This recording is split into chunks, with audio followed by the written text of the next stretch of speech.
Продуцентот кој брои безвременски хитови, музика која допира длабоко до сршта. Композиторот и пејач Роберт Билбилов, талентот за музика го наследи од својот татко Хилми Билбил. Биде ја секојаш го прашав тато што ќе бидам ја, што ќе правам, како, па кога ќе идам војска, па кога у школа, па кога ќе завршам факултет. Он беше виновникот на некој начин да се развијам мојот слух. Сеќавам, бидејќи он беше виолончелист и свиреше во МНТ и секогаш кога имаше некои представи во опера, пред да отиде ќе ми даваше некоја касета, баш се сеќавам, имаше еден хит тогаш во тоа време, Чудна жена беше Вера, и се сеќавам ја даде на касета и ми каже кога ќе се вратам, би сакал да знаеш да ја научиш, да ја свириш. Така го развив слухот да слушнеш одредена песна и да ја научиш да ја свириш. Па потоа аранжирав.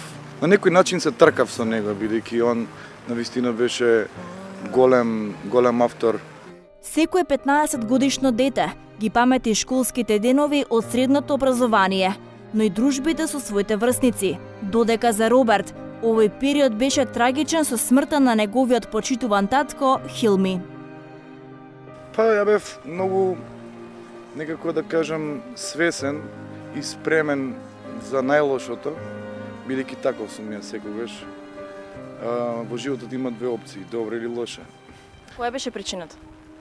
Па причината беше таа главна аорта вена која што го пумпа срцето, него му испукала и настана експлозија на телото од крв.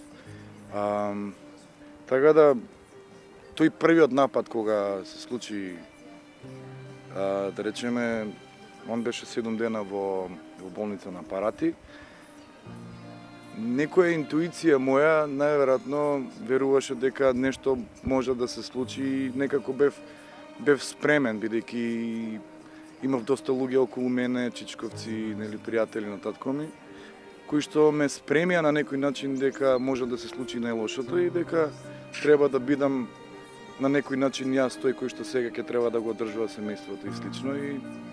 И тоа се случи. Едноставно, дента кога стигна телеграма дека починал татко ми, тогаш веднаш направив тоа што требаше да направам, земав документите, средив. Едноставно, сетиран ми беше мозокот и почнав да... Дека беше машко, па мораше да се издржи тоа посилно. Па да, секогаш машките деца на некој начин треба да бидат столбот, бидејќи мајка ми тогаш беше премногу млада, да речеме.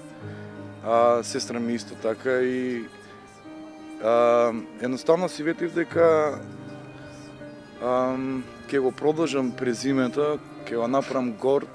Се уште сакам, се уште мислам дека се уште не сум го надминал, да кажеме, бидејќи он навистина беше еден од најдобрите автори тука на овие простори и има песни кои што повеќе од 30 години живеат и се надевам дека и времето е само показател дека и јас ќе го направам истото. Дали имаш толкова сила да некогаш дојдеш и на неговото почивалиште? Секако дека не во последниве години не е толку често. Зошто? Па бидејќи не сум отишол многу одамна. Он е закопан во Охрид и едноставно наоѓам друг начин како да се конектирам и да побарам прашања и одговори. Името на твојот татко Хилми Билбил. Ти си Билбилов. Многу помеѓу думите знаат да напишат ти Билбиловски. Каков е твојот коментар на ова?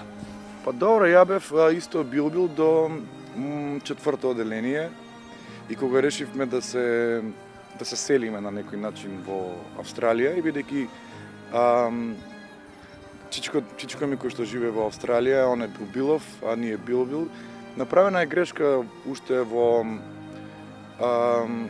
уште кога бил дете татко ми, живееле во Охрид и како си вика она место кај што се матично изгорела куќата, па после кажи го рачно ги пишувале и направиле грешка околу тој, така да моравме да го смениме, нели, през името, но татко ми така му остана професионално, да кажеме, ќе му бил ден денеска. Каде би го однел да беше се? Тоа не ми го каже. Па сигурно во студио, да му пуштам некои песни, да слушне до кај сум, што сум, па да ми даде некакво мислење и слично. Болката на своите најблиски никогаш не умира, тлее и за секогаш остава убав спомен, а тие ќе живеат секој пат кога и да се говори за величината на нивното животно дело.